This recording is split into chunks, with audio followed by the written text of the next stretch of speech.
Hello students, welcome back to my channel. So आज हम practice set 7.3 देखेंगे और वो प्रैक्टिस सेट देखने के पहले मैं आपको basic concept of time, work and speed क्या होता है वो समझाती हूँ। फिर हम प्रैक्टिस सेट 7.3 स्टार्ट करेंगे। और आप अभी लेसन ख़त्म होने वाला है 7.3, तो मैं लेसन जैसे ख़त्म होगा मतलब प्रैक्टिस सेट 7.3 को मैं 2 पार्ट्स में डिवाइड करूँगी, part 1 and part 2। So part 2 में मैं आपको एक मैथमेटिक्स की ऐसी ट्रिक बताऊँगी जिससे आपके कैलकुलेशंस काफ़ी फास्ट हो जाएंगे, सो दैट आप इजीली कोई भी कैलकुलेशन बहुत आसानी से कर पाओगे। सो ये पार्ट भी देखो और अगले पार्ट का वेट करो ट्रिक देखने के लिए। सो अभी हम वीडियो स्टार्ट करते हैं। तो देखो क्या दिया है, basic concept of time, work and speed. अभी ये वर्क कैसे करता है, मतलब टाइम वर्क टाइम और वर्क ये दोनों क्या होता है, जनरली इन्वर्स वेरिएशन में होता है। इन्वर्स वेरिएशन में कैसे कि सपोज अगर कुछ मेरे पास वर्कर्स है, सपोज़ कोई बिल्डिंग है उसका कंस्ट्रक्शन चल रहा है और मैंने वो बिल्डिंग को कंप्लीट करने के लिए कुछ डेडलाइन दी है कि इतने टाइम में वो काम कंप्लीट होना चाहिए। तो सपोज़ अगर मेरे पास 15 वर्कर है, अभी के लिए मेरे पास अगर 15 वर्कर है, तो मुझे वो बिल्डिंग कंप्लीट करने के लिए जस्ट मान लो कि मुझे सपोज़ 4 मंथ लगेंगे। ज़्यादा लगेगा ऑब्वियसली, वन ईयर या फिर 2 ईयर। अगर सिर्फ 15 वर्कर्स रहे तो ज़्यादा टाइम लग सकता है, 2 ईयर्स लगेंगे ऐसा हमने सपोज़ मान लिया। बट अभी मैंने क्या कर लिया, नंबर ऑफ़ वर्कर्स बढ़ा दिए। मतलब अभी मैंने नंबर ऑफ़ वर्कर्स को 100 बढ़ा दिया। तो अभी ज़्यादा लोग होंगे तो काम ज़्यादा हिस्से डिवाइड होगा, मतलब ज़्यादा से ज़्यादा लोग काम कर पाएंगे, तो मुझे टाइम क्या कम लगेगा ना। तो सपोज़ अभी 100 वर्कर्स आ गए, तो सपोज़ ऐसा मान लो आप कि 1 ईयर में ही काम हो जाएगा। अभी सपोज़ मैंने वर्कर का काउंट और बढ़ा दिया, सपोज़ मैंने अभी 200 वर्कर्स ला लिए, तो वो काम कितने दिनों में होगा, हाफ ईयर में ही हो जाएगा, है ना, 6 मंथ्स में ही हो जाएगा। अगर मैंने और वर्कर बढ़ाए, मतलब जितने ज़्यादा लोग होंगे उतना जल्दी जल्दी काम हो पाएगा, है ना।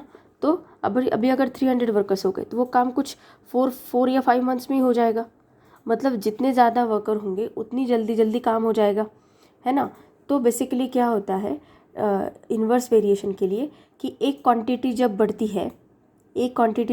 है तब दूसरी क्वांटिटी कम होती है। मतलब हमने ये पढ़ा है, मैंने जो मेरा पार्ट 1 अपलोड किया था basic concept of inverse variation का, उसमें भी मैंने आपको यही एग्जांपल से समझाया था। सो यहाँ पे जैसे क्वांटिटी बढ़ रही है, वैसे देखो ये पहले मतलब ये 15 था, फिर 100 हो गया, ये 2 ईयर था, फिर ये 1 ईयर हो गया। मतलब ये क्वांटिटी क्या हो रही है, बढ़ रही है, दिस क्वांटिटी इज़ इंक्रीजिंग। और ये क्वांटिटी क्या हो रही है, कम हो रही है, दिस क्वांटिटी इज़ डिक्रीजिंग। सो जब एक क्वांटिटी बढ़ती है और दूसरी क्वांटिटी कम होती है तो वो क्या होता है, इन्वर्स वेरिएशन। तो सिमिलरली ये हो गया टाइम एंड वर्क के लिए कंसेप्ट। सो अभी डिस्टेंस एंड स्पीड का भी होता है। सपोज अभी अगर स्पीड और टाइम के बीच में हमें समझना है तो हम कैसे समझेंगे। सपोज़ अगर मैंने स्पीड बढ़ाया कोई भी व्हीकल का, सपोज़ मुझे कहीं पे जाना है, ठीक है, तो मुझे कहीं पे जाना है तो मैं जितनी फास्ट गाड़ी चलाऊंगी उतनी जल्दी मैं पहुंच जाऊंगी। मतलब जितनी स्पीड अगर बढ़ेगी तो टाइम मुझे कम लगेगा, है ना। स्पीड अगर मैं बढ़ाऊंगी तो टाइम मुझे कम लगेगा, मैं उतनी जल्दी पहुंच जाऊंगी। बट डिस्टेंस के केस में क्या होता है, कि अगर मैं स्पीड डिस्टेंस बढ़ाऊँ तो मुझे स्पीड भी बढ़ानी होती है। मतलब कैसे, अभी अगर मुझे सिर्फ 20 किलोमीटर जाना है तो मैं अगर नॉर्मल स्पीड से भी चलाऊँ तो मैं थोड़ा सा मतलब पहुंच सकती हूँ अपनी डेस्टिनेशन पे। बट अगर मैंने डिस्टेंस बढ़ाया तो मुझे वो हिसाब से स्पीड भी बढ़ानी पड़ेगी ना। अगर मैं धीरे धीरे व्हीकल चलाऊंगी तो मैं अपने डेस्टिनेशन पे जल्दी पहुंच पाऊंगी क्या, नहीं। तो डिस्टेंस बढ़ेगा तो स्पीड भी बढ़ेगी। मतलब क्या हो गया, ये दोनों जो है distance and speed, this two are in direct variation. Distance और स्पीड क्या है, डायरेक्ट वेरिएशन में। मतलब अगर हम डिस्टेंस बढ़ा रहे हैं तो हमें स्पीड भी बढ़ाना पड़ेगा, है ना। तो सपोज़ अगर मुझे कहीं पे जाना है 40 किलोमीटर पे डिस्टेंस है वो, और मैं 10 मतलब स्पीड बहुत धीरे धीरे चला रही हूँ, तो मैं ऐसा चलेगा क्या, नहीं। तो मुझे डिस्टेंस बढ़ा रही हूँ तो मुझे स्पीड भी बढ़ाना पड़ेगा। बट अगर ये दोनों अगर देखो आप स्पीड और टाइम, मतलब स्पीड और टाइम, ये दोनों को अगर आप रिलेशन देखो, स्पीड बढ़ेगी तो टाइम कम होगा, मतलब जितना फास्ट हम गाड़ी चलाएंगे उतनी जल्दी हम पहुंच जाएंगे। मतलब एक क्वांटिटी बढ़ रही है तो दूसरी क्वांटिटी कम हो रही है। तो स्पीड और टाइम के बीच में क्या है? Inverse variation. एक बात आप ये समझ लो, देखो डिस्टेंस एंड स्पीड, मतलब ये दोनों अगर रहे, डिस्टेंस और स्पीड ये दोनों रहे, तो इन दोनों के बीच में क्या रहेगा? डायरेक्ट वेरिएशन, क्योंकि एक क्वांटिटी बढ़ रही है तो दूसरी क्वांटिटी भी बढ़ ही रही है। बट स्पीड और टाइम के बीच में क्या रहेगा? इन्वर्स वेरिएशन रहेगा। क्यों? क्योंकि अगर हम स्पीड बढ़ाएंगे गाड़ी का तो हम जल्दी पहुंच पाएंगे, मतलब टाइम हमें कम लगेगा। स्पीड बढ़ाएंगे तो स्पीड और टाइम के बीच में क्या होता है? Inverse variation. और डिस्टेंस और स्पीड के बीच में क्या होता है? Direct variation. इतना समझ गए? टाइम और वर्क का मैंने कंसेप्ट आपको समझाया था, वर्कर्स और टाइम का। सो अभी हम प्रैक्टिस सेट 7.3 सॉल्व करना स्टार्ट करते हैं। अभी प्रैक्टिस सेट 7.3 का फर्स्ट एग्जाम्पल देखते हैं। क्वेश्चन देखते हैं क्या दिया है। Which of the following statements are of inverse variation. मतलब हमें कुछ स्टेटमेंट्स दिए, हमें फाइंड आउट करना है कि वो कौन से, whether the given statements are of inverse variation और नॉट। सो अभी क्या दिया है first example, number of workers on a job and time taken by them to complete the job. अभी मैंने आपको जब बेसिक कंसेप्ट समझा रही थी, मैंने आपको एग्जाम्पल समझाया कंस्ट्रक्शन साइट का। जितने ज़्यादा वर्कर होंगे उतना टाइम कम लगेगा, है ना। आप थोड़ा सा लॉजिकली सोचने का कोशिश करो कि कोई कंस्ट्रक्शन साइट है, उसके ऊपर उसके वहाँ पे अगर सिर्फ 2 ही वर्कर काम कर रहे हैं तो वो बिल्डिंग बनाने के लिए बहुत ज़्यादा टाइम लगेगा। बट अगर वहाँ पे नंबर ऑफ़ वर्कर्स बढ़ गए, सपोज़ मैंने वहाँ पे 1000 वर्कर्स लगा दिए काम करने के लिए, तो वो बिल्डिंग जल्दी ख़त्म होगी ना। मतलब उसको बनने का जो टाइम है वो कम लगेगा, है ना। तो वो केस क्या हो गए? इन्वर्स वेरिएशन का। मतलब number of workers on a job and time taken by them to complete the job क्या हो गया?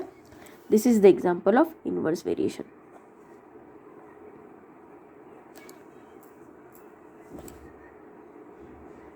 Inverse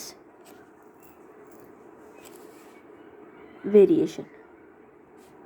ओके, ये हो गया इन्वर्स वेरिएशन का एग्जाम्पल। अभी सेकंड एग्जाम्पल क्या दिया है, number of pipe of same size to fill a tank and the time taken by them to fill the tank. अभी आप सोचो, सपोज एक टैंक है तो उसके ऊपर मैंने अभी सभी एक ही टैप शुरू है उसके साथ। ओके, मतलब सपोज ऐसा मान लो आप कि ये एक टैंक है। ओके, ये ऐसे एक टैंक है और अभी सिर्फ एक टैप शुरू है। ओके, जहाँ से पानी गिर रहा है एक टैप शुरू है, तो उसको टाइम थोड़ा ज़्यादा लगेगा। तो मैंने अभी क्या कर दिया, अभी मैंने 2 टैप लगा दिए टैंक को भरने के लिए। अभी पानी भर रहा है तो ये टैंक थोड़ी जल्दी फिल होगी एज़ कम्पेयर टू एक टैप से भरने से। अभी मैंने क्या कर दिया, और एक टैप लगा दिया टैंक को फिल करने के लिए, तो वो टैंक और जल्दी भरेगी, है ना। मतलब जितने ज़्यादा टैप होंगे उतनी जल्दी टैंक भरेगी। मतलब जितने ज़्यादा टैप उतना टाइम कम लगेगा टैंक को फिल करने के लिए। यही बात हो गई ना, ज़्यादा टैप रहे तो टाइम कम लगेगा, है ना। सिर्फ एक ही टैप रहा तो टाइम ज़्यादा लगेगा। मतलब number of pipes of same size to fill a tank and the time taken by them to fill the tank क्या हो गया? इन्वर्स वेरिएशन, क्योंकि एक क्वांटिटी बढ़ रही है। मतलब अगर मैंने पाइप की क्वांटिटी बढ़ा दी तो टाइम कम लग रहा है ना टैंक को फिल करने के लिए। मतलब एक क्वांटिटी बढ़ रही है तो दूसरी क्वांटिटी कम हो रही है। पाइप हम बढ़ा रहे हैं तो टाइम कम लग रहा है। तो ये क्या हो गया? Inverse variation. मतलब ये फर्स्ट 2 हो गए इन्वर्स वेरिएशन कि फर्स्ट इसमें क्या था, नंबर ऑफ़ वर्कर्स, अगर वर्कर्स बढ़ा दिए तो टाइम जल्दी काम हो जाएगा कंस्ट्रक्शन साइट का। अगर नंबर ऑफ़ वर्कर्स कम कर दिए तो कंस्ट्रक्शन साइट की जो बिल्डिंग है वो बनाने के लिए बहुत ज़्यादा टाइम लगेगा। Okay, now we will see the next example. अभी नेक्स्ट एग्जांपल क्या दिया है, देखो, petrol filled in the tank of a vehicle and its cost. अभी आप 1 लीटर पेट्रोल भरोगे, 1 लीटर का कॉस्ट सपोज समझो 74 लीटर चल रहा है, 74 रुपीज़ पर लीटर चल रहा है। मतलब 1 लीटर फिल करोगे तो 74 देने पड़ेंगे, 2 फिल करोगे तो आपको कितने देने पड़ेंगे? 148 रुपीज़ देने पड़ेंगे, है ना। अगर 3 लीटर फिल करोगे तो और ज़्यादा आपको देने पड़ेंगे। मतलब जैसे जैसे हम पेट्रोल ज़्यादा टैंक में फिल करेंगे उतने ज़्यादा पैसे हमें देने पड़ेंगे। तो ये एग्जांपल, मतलब एक क्वांटिटी बढ़ रही है तो दूसरी भी क्वांटिटी बढ़ ही रही है। तो ये एग्जांपल इन्वर्स वेरिएशन का हो गया क्या? नहीं, क्योंकि इन्वर्स वेरिएशन में क्या होता है, एक क्वांटिटी बढ़ती है तो दूसरी क्वांटिटी कम होती है। यहाँ पे पेट्रोल हम भर रहे हैं तो हमें कॉस्ट भी बढ़ रही है, मतलब हम पेट्रोल ज़्यादा भर रहे हैं तो पैसे भी उतने ज़्यादा देने पड़ रहे हैं। तो ये एग्जाम्पल हो गया क्या इन्वर्स वेरिएशन का? नहीं, this is not example of inverse variation, this is not inverse variation.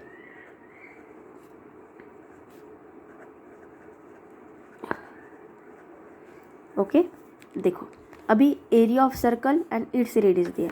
तो अगर सर्कल का रेडियस दिया है हमें, मैंने आपको फॉर्मूले से बताती हूँ। अभी देखो सपोज एरिया ऑफ सर्कल का फॉर्मूला क्या होता है, पाई आर स्क्वायर होता है। पाई की वैल्यू होती है 22/7। तो सपोज आर की जगह पे ना मैंने अभी 14 ले लिया, तो पाई की वैल्यू क्या होती है 22/7 इंटू 14 इंटू 14। तो 7 2 ज़ा 14, 22 2 ज़ा 44, 44 इंटू 14 कितना आएगा देखो,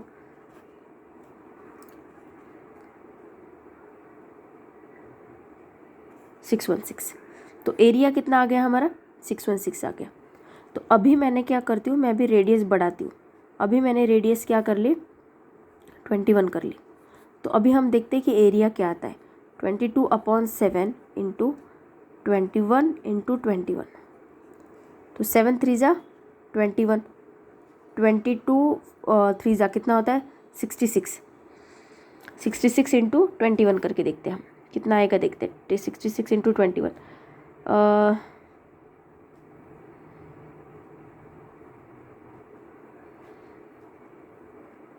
1386 आ गया। ओके, सो आपने अगर एक चीज़ नोटिस की होगी तो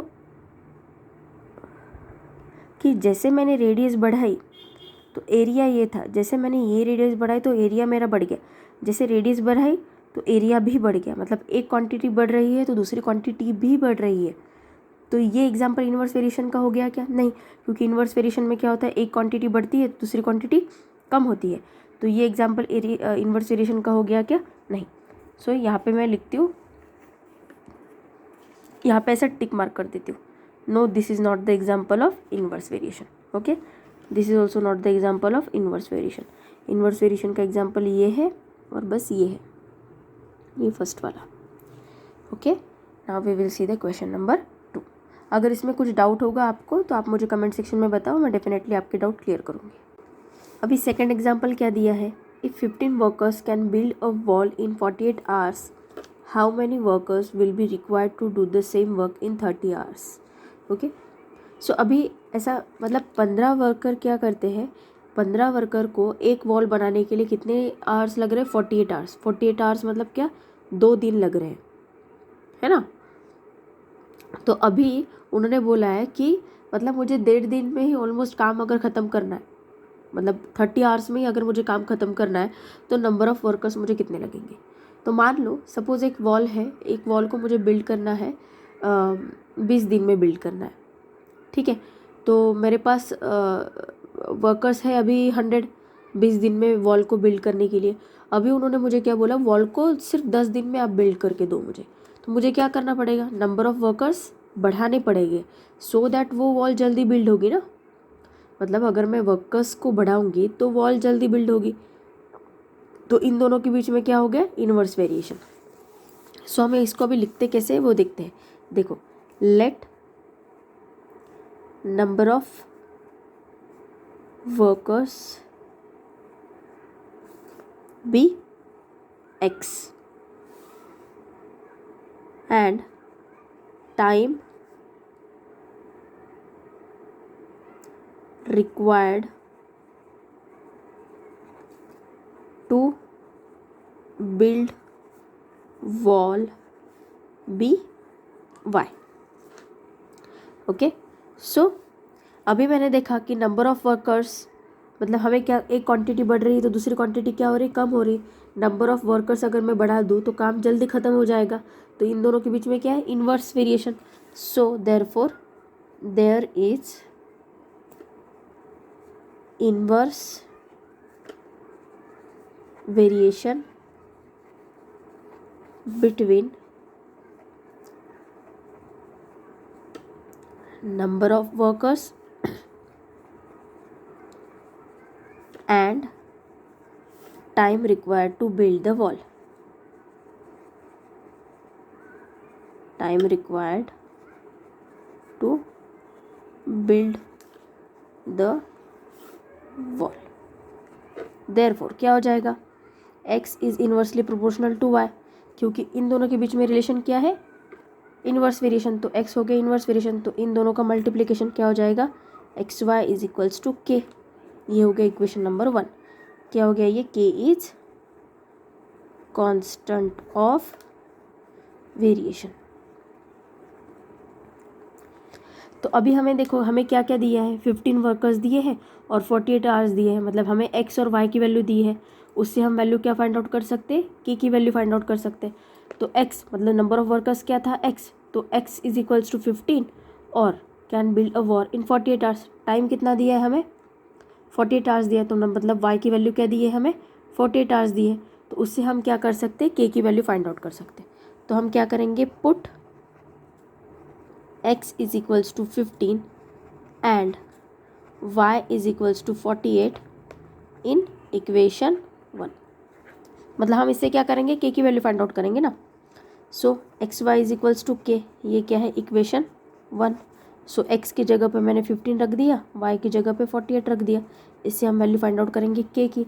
therefore k is equals to क्या हो जाएगा, मैं आपको कैलकुलेशन करके बताती हूँ। 48 इंटू 15, 15 एट जा कितना होगा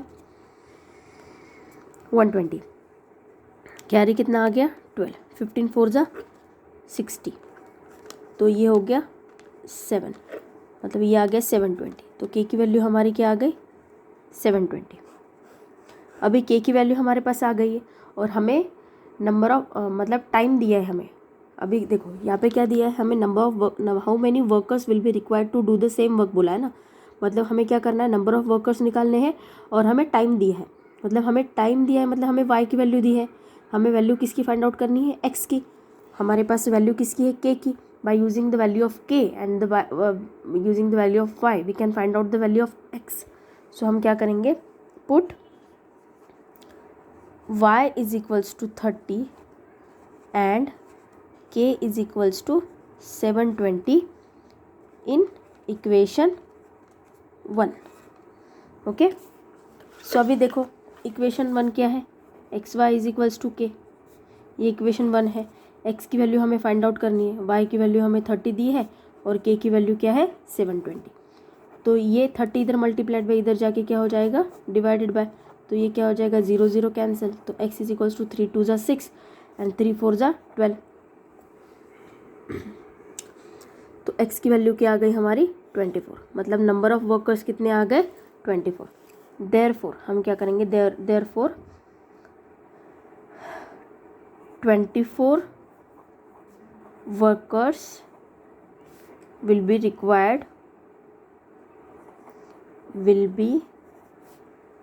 required to do the same work in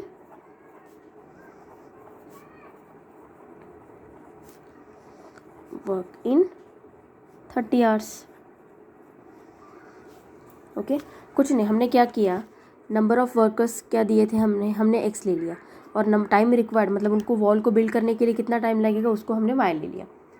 तो अभी मैंने जैसे आपको बताया कि अगर ज़्यादा वर्कर होंगे तो वॉल जल्दी बिल्ड हो जाएगी, अगर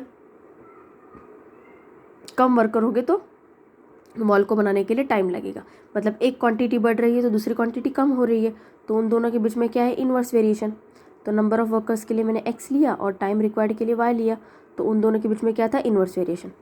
अभी हमें x और y की वैल्यू दी थी, 15 वर्कर्स दिए थे और 48 मतलब x की वैल्यू 15 दी थी और y की वैल्यू 48 दी थी। तो वो वैल्यू पुट करके मैंने k की वैल्यू फाइंड आउट कर ली।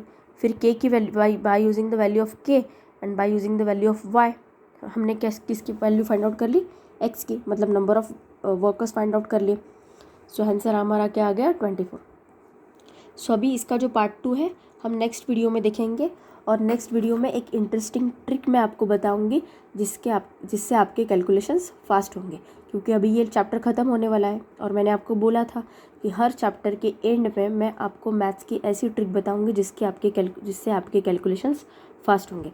सो please do watch next video so that you can you can understand the trick. Okay, so अभी अगर आपने चैनल को सब्सक्राइब नहीं किया होगा मेरे, तो प्लीज़ मेरे चैनल को सब्सक्राइब कीजिए, वीडियो को लाइक करना मत भूलिए और अपने फ्रेंड्स के साथ वीडियो को ज़्यादा से ज़्यादा शेयर कीजिए। Thank you so much.